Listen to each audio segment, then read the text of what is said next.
Hello friends, welcome to BSK sir classes YouTube channel.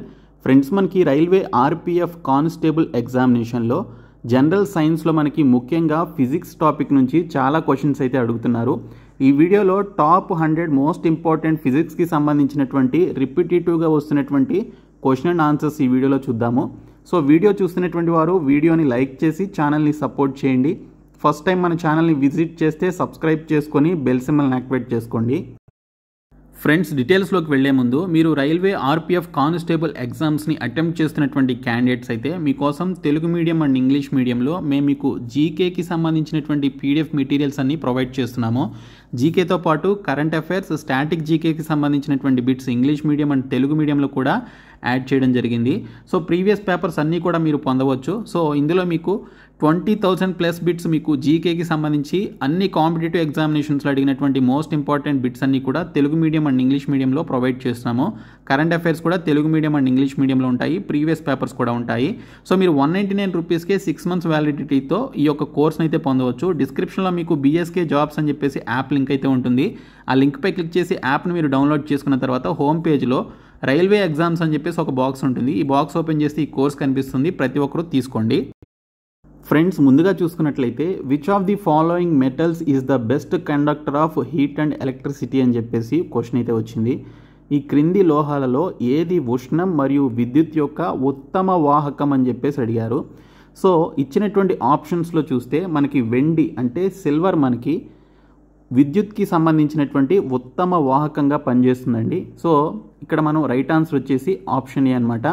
So ఇక్కడ చూసుకుంటే మనకి మేము మీకు క్లియర్గా ఇంగ్లీష్ అండ్ తెలుగులో కూడా ఎక్స్ప్లెనేషన్ అయితే ఇస్తున్నాము. మీరు 199 రూపీస్ కోర్స్ కనుక తీసుకున్నట్లయితే యాప్లో మీరు చాలా మెటీరియల్స్ అయితే పొందవచ్చు.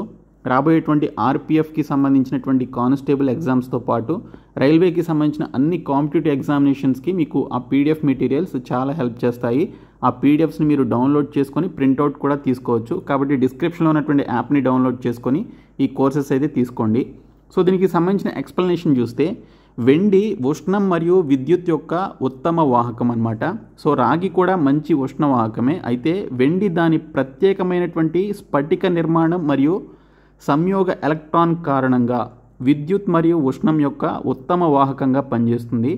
వెండి అధిక ఉష్ణ వాహకతను కలిగి ఉంటుందన్నమాట. సో అందువల్ల ఇచ్చినటువంటి ఆప్షన్స్లో వెండి అంటే సిల్వర్ అనేది best conductor of heat and ఎలక్ట్రిసిటీకి సంబంధించి బెస్ట్ కండక్టర్గా చెప్తారు.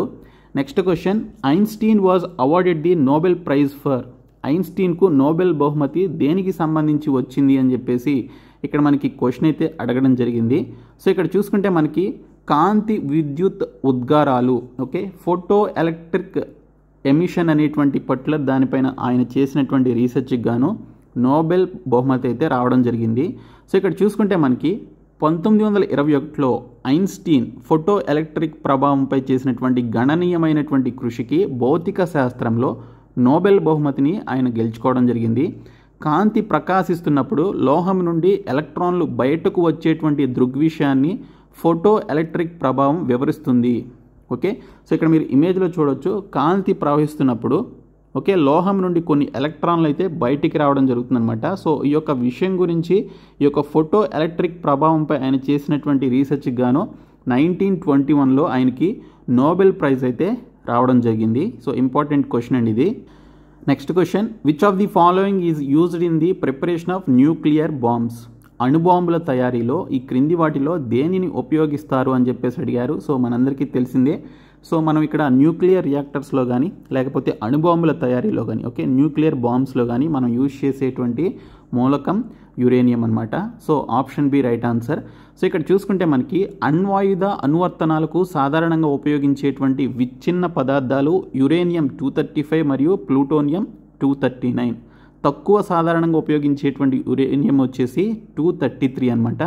సో ఇక్కడ చూసుకుంటే మనకి యురేనియం 235 అలాగే ప్లూటోనియం 239ని ఎక్కువగా ఈ యొక్క న్యూక్లియర్ బాంబ్స్ కానీ లేకపోతే న్యూక్లియర్ ఎనర్జీకి కానీ యూజ్ చేయడం జరుగుతుంది. Next one, the atmospheric layers which reflect radio waves are called.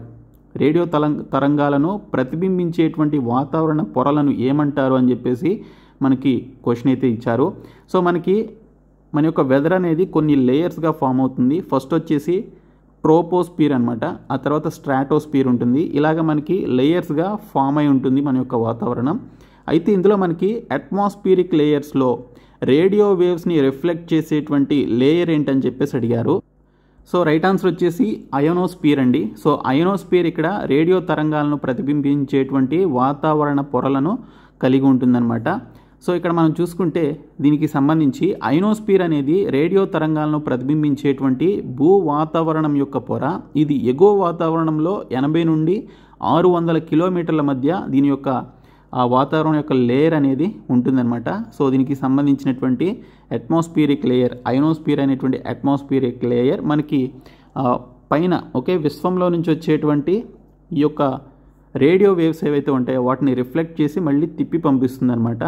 So కాబట్టి ఈ రిఫ్లెక్ట్ అయ్యేటువంటి రేడియో వేవ్స్ని రిఫ్లెక్ట్ చేసేటువంటి అట్మాస్ఫియరిక్ లేయర్ లేదా వాతావరణ పొర ఏంటయ్యా అంటే అయోనోస్పియర్.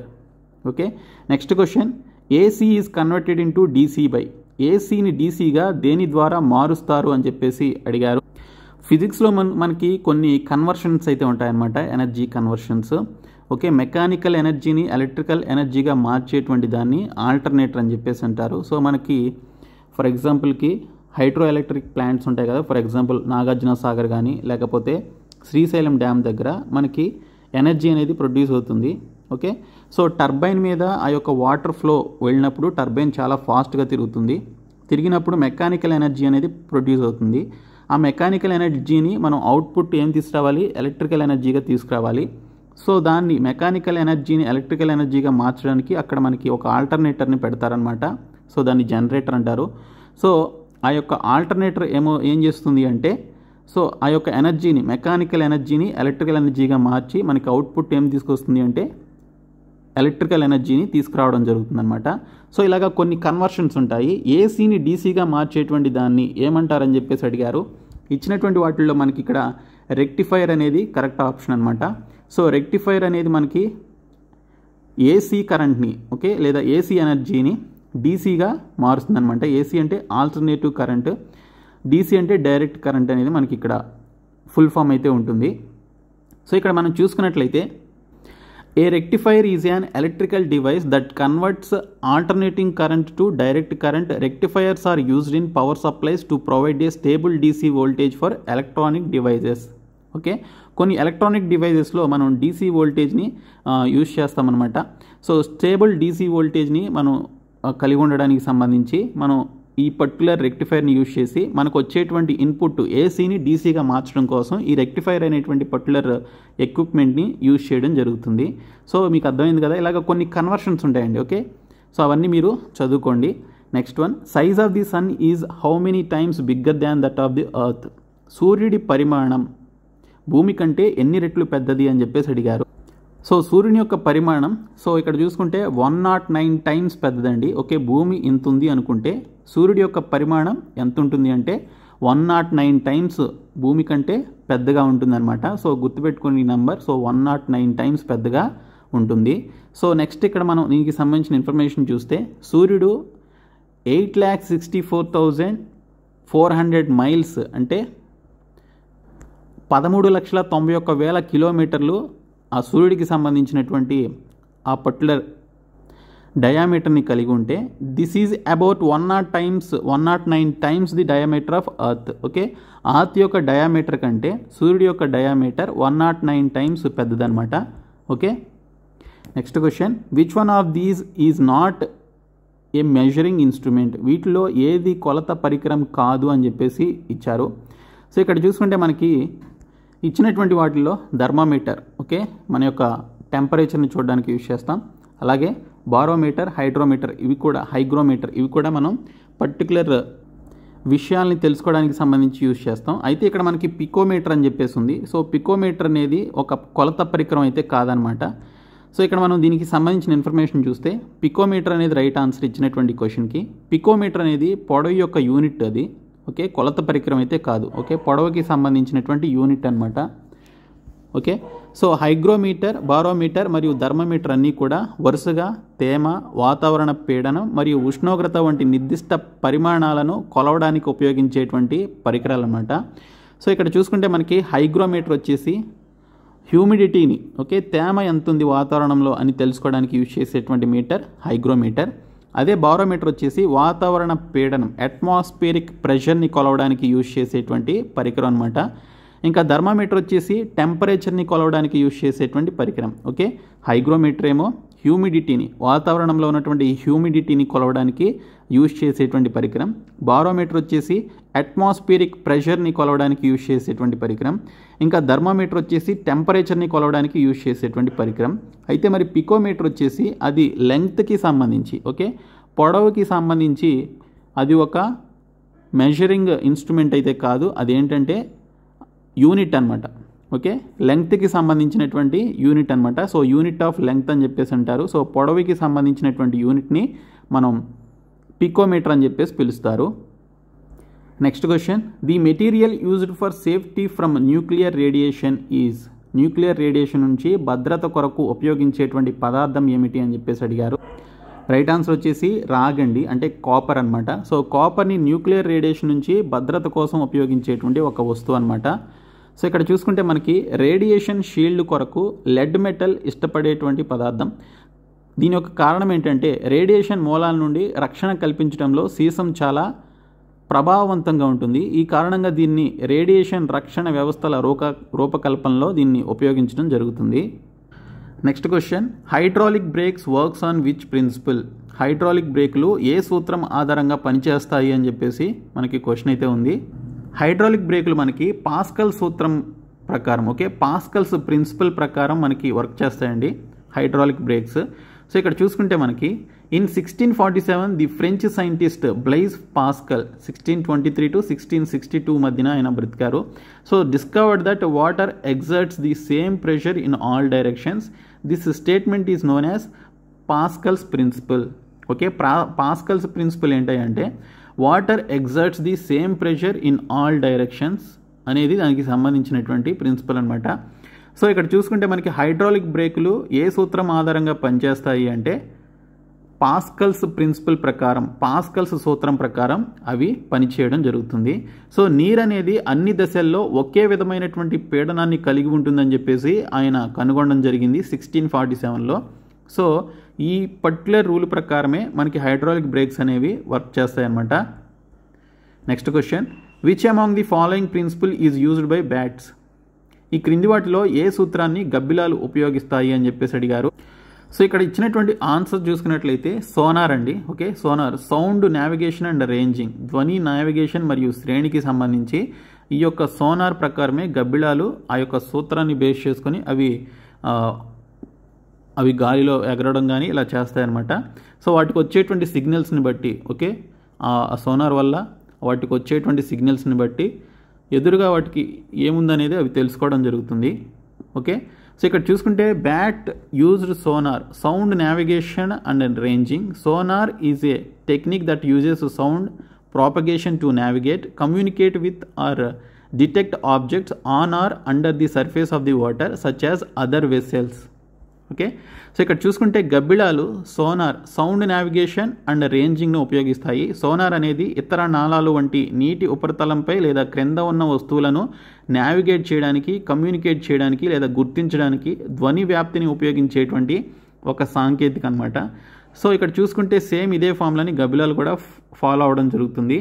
సో ఈ యొక్క సోనార్ వల్ల ఏం తెలుస్తుంది అంటే అవి నీటి ఉపరితలం పైన కానీ లేదా నీటి లోపల కానీ ఉన్నటువంటి వస్తువులను నావిగేట్ చేయడానికి లేదా వాటితో కమ్యూనికేట్ చేయడానికి లేదా వాటి యొక్క ఉనికిని గుర్తించడానికి సంబంధించి ధ్వని వ్యాప్తిని ఉపయోగించి ఓకే ధ్వనిని లోపలికి పంపించి వాటి యొక్క సాంకేతికత ఆధారంగా అక్కడ ఏముందనేది తెలుసుకోవడం జరుగుతుంది. సో ఫర్ ఎగ్జాంపుల్ ఇక్కడ మీరు షిప్ కనుక చూసుకున్నట్లయితే అవి కూడా సోనార్నే యూజ్ చేస్తాయి. సో భూమి ఆ యొక్క సముద్రం లోపల నీటి లోపల అట్టడుగున ఆ యొక్క మట్టితో ఉన్నటువంటి లేదా ఇసుకతో ఉన్నటువంటి ఆ నేలపైన ఏ వస్తువులు ఉన్నాయి ఏంటి అనేది తెలుసుకోవడానికి ఈ యొక్క సోనార్ని అయితే వారు యూజ్ చేయడం జరుగుతుంది. Next question, which of the following causes the drop of water to be in spherical shape. నీటి బిందువు గోళాకారంలో ఉండడానికి క్రింది వాటిలో ఏది కారణమవుతుంది అని చెప్పేసి అడిగారు. సో ఇక్కడ చూసుకుంటే మనకి సర్ఫేస్ టెన్షన్ అండి. ఆ పర్టికులర్ ఉపరితల ఉద్రిక్తత వల్ల ఓకే ఉపరితల ప్రెషర్ వల్ల లేకపోతే ఉద్రిక్తత వల్ల మనకి నీటి బిందువు గోళాకారంలో ఉండడానికి ఆ యొక్క సర్ఫేస్ టెన్షనే కారణమవుతుంది. ఓకే, సో ఇక్కడ చూసుకుంటే మనకి surface tension is the tendency of liquid surfaces to shrink into the minimum surface area possible. Surface tension allows insects, usually denser than water, to float and slide on water surface. It is the reason for the water droplets round shape అని చెప్పేసి ఇచ్చారు. So నీరు ఎప్పుడు కూడా అది కుచించుకొని అది లోపలే ఉండడానికి ట్రై చేస్తుంది అనమాట. ఒక పర్టికులర్ ఒక బాల్ లాగానే ఉండడానికి అది ట్రై చేస్తుంది. సో అది ఎందుకు అంటే సర్ఫేస్ టెన్షన్ వల్ల. ఆ సర్ఫేస్ టెన్షన్ వల్లే మనకి నీటిపైన కొన్ని ఇన్సెక్ట్స్, కొన్ని కీటకాలు నీటిపైన తేలియాడుతూ ఉంటాయి. సో ఆ సర్ఫేస్ టెన్షన్ వల్లే అనమాట. సో ఇక్కడ చూసుకుంటే ఉపరితల ఉద్రిక్తత అనేది ద్రవ ఉపరితలాలు సాధ్యమైనంత తక్కువ ఉపరితల వైశాల్యాన్ని కుంచుకుపోయేటువంటి ధోరణిని కలిగి ఉంటాయి. ఉపరితల ఉద్రిక్తత కీటకాలను అనుమతిస్తుంది. సాధారణంగా నీటి కంటే దట్టమైనది, నీటి ఉపరితలంపై తేలడం మరియు జారడం వంటివి చేయడానికి ఈ యొక్క ఉపరితల ఉద్రిక్తత అనేది కారణమవుతుంది. నీటి బిందువు గుండ్రటి ఆకారంలో ఉండడానికి ఇదే కారణమవుతుందన్నమాట. సో సర్ఫేస్ టెన్షన్ వల్లే మనకి నీటి బిందువు గోళాకారంలో ఉండడానికి కారణమవుతుంది. Next one, Edwin Howard Armstrong was an inventor of which of the following technologies? Edwin Howard Armstrong ఈ క్రింది వాటిలో ఏ సాంకేతిక పరిజ్ఞానాన్ని కనుగొన్నాడు అని చెప్పేసి మనకి క్వశ్చన్ అయితే ఇచ్చారు. సో ఇక్కడ చూసుకుంటే మనకి ఈ ఇమేజ్లో చూపించినట్లుగానే ఎఫ్ఎం రేడియో అండి. సో ఎఫ్ఎం రేడియోని కనుగొన్నది ఎవరు అని చెప్పేసి కూడా అడగవచ్చు.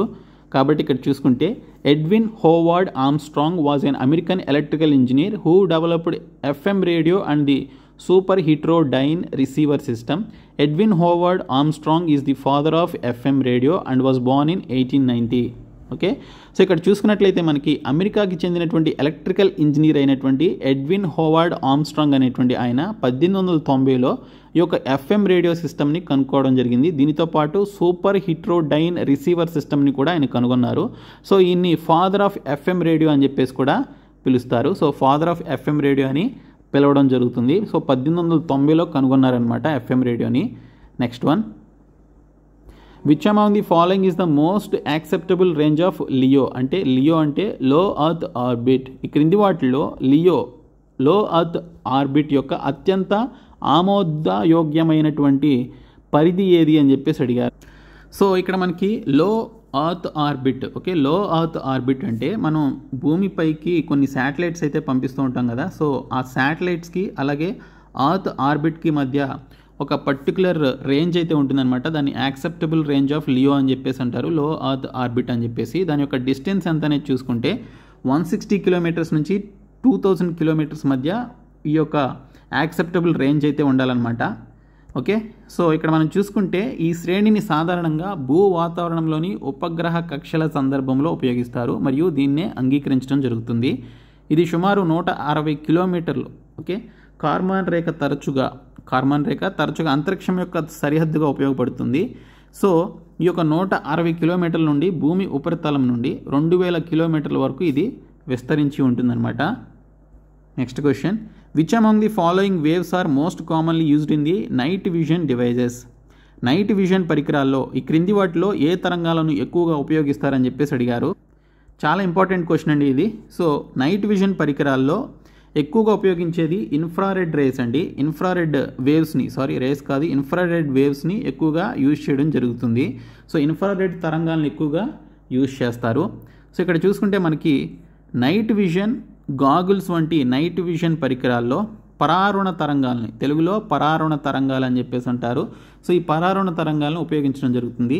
Active infrared night vision spectral range వచ్చేసి 700 నుంచి 1000 NM వరకు ఉంటుందన్నమాట. అంటే మానవ కంటి యొక్క కనిపించేటువంటి స్పెక్ట్రమ్ కంటే కొంచెం దిగువన ఉంటుంది.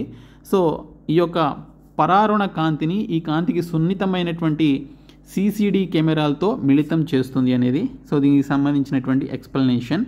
Next question, which of the following is the SI physical unit of dynamic viscosity? Dynamic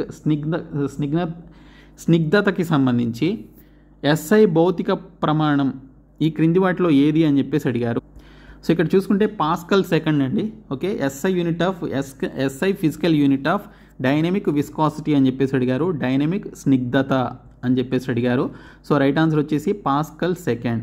okay, the SI unit for dynamic viscosity is the Pascal second, PAS. Okay, it corresponds to the force N per unit area meter square divided by the rate of shear S minus 1 అనేది దీనికి సంబంధించినటువంటి clear explanation. Next one, what will be the effect on the value of acceleration due to gravity at the poles if the rate of rotation of earth increases? ఒకవేళ భూమి భ్రమణ rate పెరిగితే ధ్రువాల వద్ద గురుత్వాకర్షణ కారణంగా త్వరణ విలువపై ఎలాంటి ప్రభావం ఉంటుంది? ఓకే, ఒకవేళ భూమి యొక్క భ్రమణ రేటు పెరిగితే, దాని యొక్క స్పీడ్ అనేది కనుక పెరిగినట్లయితే, భూమికి సంబంధించినటువంటి రొటేట్ అయ్యేటువంటి స్పీడ్ కనుక ఇంక్రీజ్ అయినట్లయితే, ఓకే, ధ్రువాల వద్ద గురుత్వాకర్షణ కారణంగా త్వరణ విలువపై ఎలాంటి ప్రభావం ఉంటుంది అని చెప్పేసి అడిగారు. ధ్రువాల వద్ద దానికి సంబంధించినటువంటి ఈ పర్టికులర్ త్వరణం లేదా యాక్సలరేషన్ ఏదైతే ఉందో అది తగ్గుతుందండి. ఓకే, ఇట్ విల్ డిక్రీజ్, ఇది ఖచ్చితంగా తగ్గుతుందనమాట. ఓకే, సో ఆప్షన్ సి అనేది దీనికి సంబంధించిన right answer. If the rate of rotation of earth increases, then the value of acceleration due to the gravity decreases at all the places on the surface of earth except poles అని చెప్పేసి ఇచ్చారు. So ఇక్కడ చూసుకుంటే మనకి poles దగ్గర కాకుండా, okay, మన భూమి యొక్క రొటేషన్ అనేది, ఆ యొక్క స్పీడ్ అనేది పెరిగినప్పుడు ఆ యొక్క యాక్సలరేషన్ ఏదైతే ఉంటుందో, గ్రావిటీ అనేది అన్ని ప్లేసెస్లో ఎక్సెప్ట్ పోల్స్ దగ్గర కాకుండా మిగిలినటువంటి అన్ని ప్లేసెస్లో ఆ యొక్క గ్రావిటీ అనేది తగ్గుతుంది. కాబట్టి దానితో పాటు యాక్సలరేషన్ అంటే త్వరణం కూడా తగ్గుతుంది అనేది దీనికి సంబంధించిన ఇన్ఫర్మేషన్. నెక్స్ట్ వన్, కేశనాళిక గొట్టంలో నీటి ఎత్తు ఎప్పుడు తక్కువగా ఉంటుంది? When will the height of water in capillary tube be minimum? మనకి క్యాపిలరీ ట్యూబ్స్ ఉంటాయి కదా, సో దాన్ని కేశనాళిక అని చెప్పేసి అంటారు. సో కేశనాళిక గొట్టంలో నీటి ఎత్తు ఎప్పుడు తక్కువగా ఉంటుంది అని చెప్పేసి అడిగారు. రైట్ ఆన్సర్ వచ్చేసి మనకి when water temperature is 4 degrees. Okay, 4 degrees centigrade water యొక్క టెంపరేచర్ ఉన్నప్పుడు కేశనాళిక గొట్టం లేదా క్యాపిలరీ ట్యూబ్లో హైట్ ఆఫ్ వాటర్ అనేది తక్కువగా ఉంటుందన్నమాట. సో ఆప్షన్ బి దీనికి సంబంధించిన right answer. The height up to which water will rise in a capillary tube will be minimum when water temperature is 4 degrees centigrade. It is the temperature at which liquid water has the highest density. Okay, liquid వాటర్కి ఎప్పుడైతే highest density ఉంటుందో, okay, so అప్పుడు మనకి ఎప్పుడైతే water యొక్క temperature 4 degrees సెంటీగ్రేడ్కి వస్తుందో capillary ట్యూబ్లో water యొక్క రైజ్ అనేది కొంచెం తగ్గుతుందన్నమాట. Next one, which of these fluids has the highest viscosity? ఈ క్రింది ద్రవాలలో ఏది అత్యధిక స్నిగ్ధతను కలిగి ఉంటుంది? అత్యధిక స్నిగ్ధతను కలిగి ఉంటుంది లేదా విస్కాసిటీని ఎక్కువగా కలిగి ఉండేటువంటి ఫ్లూయిడ్ గివెన్ బిలో ఏంటి అని చెప్పేసి అడిగారు. సో ఇక్కడ చూసుకుంటే మనకి ఇమేజ్లో చూపించినట్లుగానే తేనండి, హనీ. ఓకే, హనీకి ఎక్కువగా మనకి ఎక్కువ విస్కాసిటీ అయితే ఉంటుంది. విస్కాసిటీస్ ఆఫ్ సమ్ కామన్ ఫ్లూయిడ్స్ చూసుకున్నట్లయితే వాటర్ వచ్చేసి 1 ఉంటుంది, హనీకి 200 ఉంటుంది, బ్లడ్కి 2.7 ఉంటుంది, ఎయిర్కి 0.017 అయితే ఉంటుందన్నమాట. కాబట్టి ఇచ్చినటువంటి ఆప్షన్స్లో మనకి హనీ లేదా తేనె అనేది ఎక్కువ విస్కాసిటీ కలిగినటువంటి పదార్థం. Next one, which of these diodes convert electrical energy into light? ఈ క్రింది డయోడ్లలో ఏది విద్యుత్ శక్తిని కాంతిగా మారుస్తుంది అని చెప్పేసి అడిగారు. సో ఇక్కడ చూసుకుంటే లైట్ ఎమిటింగ్ డయోడ్స్ అండి, కాంతిని వెదజల్లేటువంటి డయోడ్లు ఏవైతే ఉన్నాయో అవి మనకి విద్యుత్ శక్తిని కాంతిగా మారుస్తాయన్నమాట. So which convert electrical energy into light? So దాన్ని మార్చడాన్ని ఏమంటారు అంటే లైట్ ఎమిటింగ్ డయోడ్స్ని యూజ్ చేయడం వల్ల మనకి ఈ యొక్క కన్వర్షన్ అయితే జరుగుతుందన్నమాట. సో ఇక్కడ చూసుకున్నట్లయితే మనకి light emitting diodes LEDs are special diodes which convert electrical energy into light. Light emitting డయోడ్లు ఎల్ఈడి విద్యుత్ శక్తిని కాంతిగా మార్చేటువంటి ఒక ప్రత్యేక డయోడ్లు అనమాట. Next one, the absolute zero is a temperature at which dash? సంపూర్ణ సున్నా అనేది ఏ ఉష్ణోగ్రత వద్ద ఉంటుంది అని చెప్పేసి అడిగారు. సో ఇక్కడ చూసుకున్నట్లయితే మనకి molecular motion in a gas would cease. వాయువులో పరమాణువు చలనం ఆగిపోయినప్పుడు ఈ యొక్క పర్టికులర్ టెంపరేచర్ అనేది మనకి అబ్సల్యూట్ జీరో అయితే అవుతుందన్నమాట. సో ఇక్కడ చూసుకుంటే absolute zero is the lowest possible temperature at which all atomic or molecular motion in matter stops. By international agreement absolute zero is defined as precisely 0 kelvins on the Kelvin scale, which is a thermodynamic absolute temperature scale, and 273.15 degrees Celsius on the Celsius scale అనేది దీనికి సంబంధించిన information. So ఇక్కడ తెలుగులో కూడా చూద్దాము.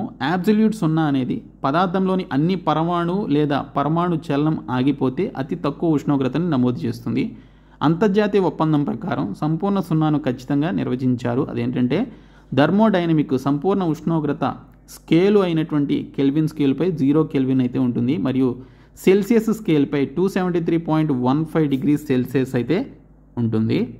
Next one, which among the following determines the pitch of a sound? ఈ క్రింది వాటిలో ఏది ధ్వని యొక్క పిచ్ను నిర్ణయిస్తుంది అని చెప్పేసి అడిగారు. సో ధ్వని యొక్క పిచ్ను నిర్ణయించేటువంటిది ఏంటి అంటే ఫ్రీక్వెన్సీ అండి. ఓకే, ఫ్రీక్వెన్సీ మనకి పిచ్ ఆఫ్ సౌండ్ని డిటర్మిన్ చేస్తుంది అనమాట. పిచ్ ఆఫ్ సౌండ్ని డిటర్మిన్ చేస్తుంది. So frequency is the number of occurrences of A repeating event per unit of time. It is also referred to as temporal frequency, which emphasizes contrast to spatial frequency and angular frequency. Frequency అనేది ప్రతి unit కాలానికి పునరావృతమయ్యేటువంటి సంఘటన యొక్క సంఖ్య. దీనిని temporal frequency అని కూడా పిలుస్తారు. ఇది ప్రాదేశిక ఫ్రీక్వెన్సీ మరియు కోణీయ ఫ్రీక్వెన్సీకి వ్యత్యాసాన్ని నొక్కి చెబుతుంది. Next question, what is the escape velocity from the earth's surface? భూ ఉపరితలం నుండి తప్పించుకునేటువంటి వేగం ఎంత అని చెప్పేసి అడిగారు. సో ఇక్కడ చూసుకుంటే మనకి 11.2 km/s అండి. ఓకే, 11.2 km/s అనేది మనకి ఇక్కడ ఎస్కేప్ వెలాసిటీగా చెప్తాము. సో ఇక్కడ చూసుకుంటే escape velocity is the minimum speed needed for a free object to escape from the gravitational influence of a massive body. The escape velocity from earth is about 11.186 km/s. Next question, the least penetrating power ray is? అతి తక్కువ చొచ్చుకుపోయేటువంటి శక్తి కిరణం ఏమిటి అని చెప్పేసి అడిగారు. So ఇక్కడ చూసుకుంటే మనకి ఇమేజ్లో ఇచ్చినట్లుగానే ఆల్ఫా రే అండి. ఓకే, ఆల్ఫా రే అనేది మనకి అతి తక్కువ చొచ్చుకుని పోయేటువంటి పెనిట్రేటింగ్ పవర్ రే అయినటువంటి చాలా తక్కువ ఉన్నటువంటి రే వచ్చేసి ఆల్ఫా రే అనమాట. Okay, so alpha rays have high ionization power but it is difficult for them to penetrate matter thoroughly. This is because alpha particles are likely to unionize the first thing they come into contact with, thus they hold a small range of penetrating power. Beta rays have intermediate, while gamma rays and X-rays have maximum penetrating power. Okay, penetrating power ఎక్కువగా ఉండేటువంటి race ఏంటంటే x ray అలాగే gamma rays అనమాట. ఈ రెండింటికి కూడా penetrating power ఉంటుంది. ఇంటర్మీడియట్గా కొంచెం మధ్యస్థంగా ఉండేటువంటి రేస్ వచ్చేసి బీటా రేస్. చాలా తక్కువ రేంజ్ ఉండేటువంటి రేస్ వచ్చేసి ఈ ఆల్ఫా రేస్ అనమాట పెనిట్రేటింగ్ పవర్లో. Next one, in 1922 Niels Bohr won Nobel prize in which field? 1922లో నీల్స్ బోర్ ఏ రంగంలో నోబెల్ బహుమతిని గెలుచుకున్నాడు అని చెప్పేసి అడిగారు. సో ఇక్కడ చూసుకుంటే భౌతిక శాస్త్రం అండి. ఫిజిక్స్లో ఆయనకి నోబెల్ ప్రైజ్ అయితే రావడం జరిగింది. సో ఇక్కడ ఆయనకి సంబంధించిన ఎక్స్ప్లెనేషన్ చూస్తే, in 1922 Niels Henrik David Bohr won Nobel prize in physics for his remarkable contribution towards the understanding of the atomic structure and quantum theory. Niels Bohr was a Danish physicist born and died in the Copenhagen, Denmark. Okay, 1922లో Niels Henrik David Bohr అనేటువంటి ఆయనకి Nobel prize ఇచ్చారు ఫిజిక్స్కి గాను. So ఫిజిక్స్లో ఆయన చేసినటువంటి సేవలకు గాను ఇవ్వడం జరిగింది. సో ఆయన చేసినటువంటి ఈ యొక్క పరిశోధనలు ఏంటంటే అటామిక్ స్ట్రక్చర్ గురించి అండ్ క్వాంటమ్ థియరీ గురించి. ఓకే, అటామిక్ స్ట్రక్చర్ గురించి అండ్ క్వాంటమ్ థియరీ గురించి ఆయన చేసినటువంటి రీసెర్చ్కి గాను నోబెల్ ప్రైజ్ అయితే ఫిజిక్స్కి సంబంధించిన విభాగంలో 1922లో ఇచ్చారు. సో ఈయన డెన్మార్క్లోనే ఈ ఫిజిక్స్కి సంబంధించి ఫిజిసిస్ట్గా పుట్టి అక్కడే ఆయన మరణించడం జరిగింది. Next one, what is the unit of momentum? Momentum యొక్క యూనిట్ ఏమిటి అని చెప్పేసి అడిగారు. రైట్ ఆన్సర్ వచ్చేసి kilogram metre per second. Okay, kilometre per second అనేది దీనికి సంబంధించిన రైట్ ఆన్సర్ అనమాట. సో ఇక్కడ చూసుకుంటే the unit of momentum is the product of the units of mass and velocity in SI units. If the mass is in kilograms and the velocity is in metres per second, then the momentum is in kilogram metres per second అనేది దీనికి సంబంధించిన right answer. Next one, loudness of sound depends on? ధ్వని యొక్క బిగ్గరతనం దేనిపైన ఆధారపడి ఉంటుంది అని చెప్పేసి అడిగారు. అది వేవ్ లెంగ్త్పై ఆధారపడి ఉంటుందండి. ఓకే, తరంగ దైర్ఘ్యంపై ఆధారపడి ఉంటుంది. ఓకే, సో ధ్వని యొక్క లౌడ్నెస్ అనేది వేవ్ లెంగ్త్ పైన ఆధారపడి ఉంటుంది. So loudness depends on the amplitude of the sound wave. The larger the amplitude, the more energy the sound wave contains, therefore the louder is the sound. The pitch of a note depends on the frequency of the source of the sound. Okay, so ధ్వని తరంగాల పరిధిపై loudness ఆధారపడి ఉంటుంది. ధ్వని తరంగాల పరిధి ఎంత ఎక్కువగా ఉంటే ధ్వని తరంగాల్లో ఎక్కువ శక్తి ఉంటుంది కాబట్టి ధ్వని అంత గట్టిగా ఉంటుందన్నమాట. సో ఇక్కడ చూసుకున్నట్లయితే పిచ్ ధ్వని యొక్క మూలం యొక్క ఫ్రీక్వెన్సీపై ఆధారపడి ఉంటుంది. అలాగే the spring balance works on the principle of. Spring balance ఏదైతే ఉంటుందో అది ఏ సూత్రం పైన ఆధారపడి పనిచేస్తుందని అడిగారు. సో మనం ఇక్కడ చూసుకుంటే హుక్స్ లాపై పనిచేస్తుందండి. హుక్స్ నియమంపై ఆధారపడి ఈ యొక్క స్ప్రింగ్ బ్యాలెన్స్ అనేది ఆధారపడి పనిచేస్తుంది. సో మనం ఎక్స్ప్లెనేషన్ చూస్తే a spring scale or spring balance or newton meter is a type of weighing scale. It consist of spring fixed at one end with a hook to attach an object at the other. It works by Hooke's law, which states that the force needed to extend a spring is proportional to the distance that spring is extended from its rest position.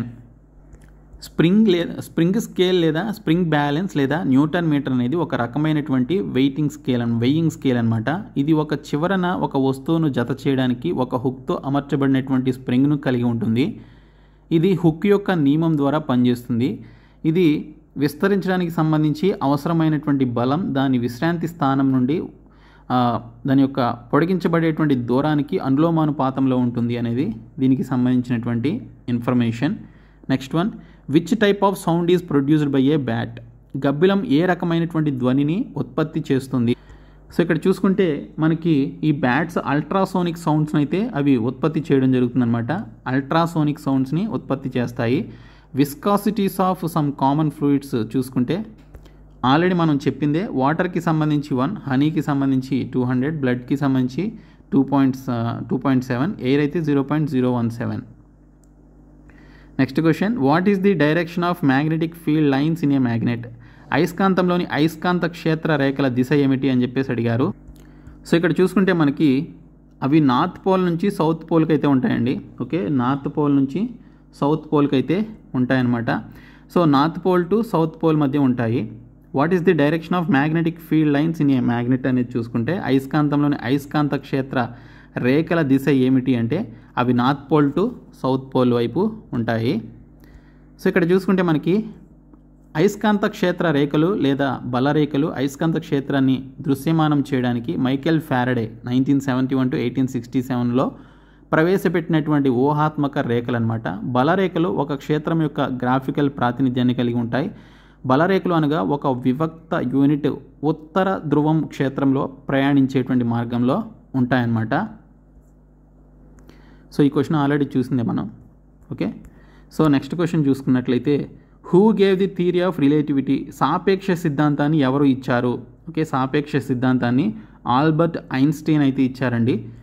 So ఇక్కడ ఆయనకి సంబంధించిన information చూస్తే Albert Einstein was the founder of theory of relativity. According to Einstein's theory, mass m is equivalent to energy E given by the relation E is equal to mc², where c is the speed of light in vacuum.